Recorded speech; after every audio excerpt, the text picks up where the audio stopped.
నమస్తే, welcome to gossips garage. రజతోత్సవ వేళ గులాబీ గోటిలో రచ్చ మొదలైందా? ప్రతిష్టాత్మక సభకు అనుకున్న ప్రాచుర్యం లభించడం లేదా? ఓరుగల్లు నేతలపై గులాబీ బాస్ గుర్రుగా ఉన్నారా? హరీష్ రావు హడావిడి అంతా ఆరంభ సూరత్వమేనా? మాజీ మంత్రులు చుట్టపుచుబుగా మారారా? సభా నిర్వహణను పార్టీ అధినేత కేసీఆర్ స్వయంగా చూస్తున్నారా? వరంగల్ లీడర్స్ అంటేనే కేసీఆర్ భగ్గుమంటున్నారా? గులాబీ పండుగ వేళ ఇదేం కిరికిరి అనుకుంటున్నారా? అయితే వాచ్ ది స్టోరీ.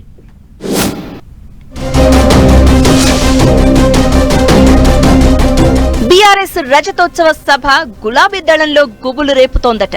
2001 ఏప్రిల్ 27న పురుడు పోసుకున్న నాటి తెలంగాణ రాష్ట్ర సమితే నేటి భారత రాష్ట్ర సమితి బీఆర్ఎస్ గా అవతరించింది. తన 24 ఏళ్ల ప్రస్థానాన్ని పూర్తి చేసుకుని ఈ నెల 27న 25వ ఏట అడుగు పెడుతోంది. ఈ 25 ఏళ్ల పండుగ ఉత్సవాలను 10 లక్షల మందితో బహిరంగ సభను ఘనంగా నిర్వహించి సక్సెస్ చేయాలని గులాబీ బాస్ కేసీఆర్ నిర్ణయించారు. వరంగల్ జిల్లా ఎల్కతుర్తిలో బహిరంగ సభకు ప్లాన్ చేసి ఆ బాధ్యతలను హరీష్ రావుకు అప్పగించారు కేసీఆర్. ఇంతవరకు బాగానే ఉన్నా ఇక్కడే అసలు సమస్య మొదలైందట.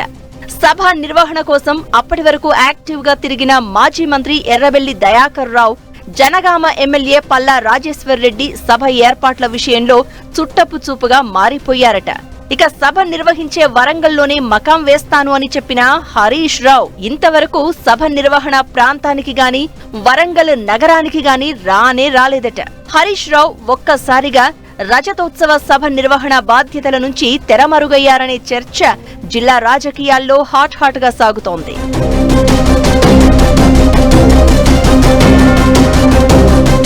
బీఆర్ఎస్ వర్కింగ్ ప్రెసిడెంట్ కేటీఆర్, ఆ పార్టీ కీలక నేత ఎమ్మెల్సీ కవిత కూడా సభ నిర్వహణ విషయంలో కీలక పాత్ర పోషిస్తారని ఇంటర్నల్ సమావేశాల్లో కేసీఆర్ ఆదేశించారు అని గులాబీ శ్రేణుల్లో గుసగుసలు వినిపిస్తున్నా వాళ్లు కూడా ఇప్పటి వరకు ఓరుగల్లు మొహం చూడలేదు. ఈ పరిణామం అటు గులాబీ శ్రేణుల్లోనూ ఉమ్మడి వరంగల్ జిల్లా రాజకీయాల్లోనూ హాట్ టాపిక్ గా మారింది.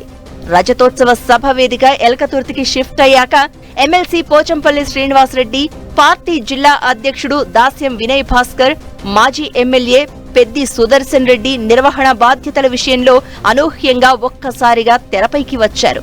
వీళ్లు వచ్చి రాగానే అనుమతి విషయంలో ఆదిలోనే అడ్డంకి ఎదురైంది. దీంతో పార్టీ అధినేత కేసీఆర్ రంగంలోకి దిగి సభ అనుమతి కోసం హైకోర్టు మెట్లెక్కగా ఆ లోపే వరంగల్ కమిషనరేట్ సభకు అనుమతి ఇస్తున్నట్లు ప్రకటించింది. ఈ విషయంలో కేసీఆర్ వరంగల్ నాయకులపై అగ్గిమీద గుగ్గిలమవుతున్నారట. నాయకుల తీరు వల్ల అనుమతి కోసం హైకోర్టు మెట్లెక్కే పరిస్థితి వచ్చిందని వారిపై ఫైర్ అయ్యారట. ఇక లాభం లేదంటూ పార్టీ అధినేత కేసీఆరే ఇప్పుడు వరంగల్ సభ నిర్వహణ బాధ్యతలను స్వయంగా అంతా తానై పర్యవేక్షిస్తున్నారు.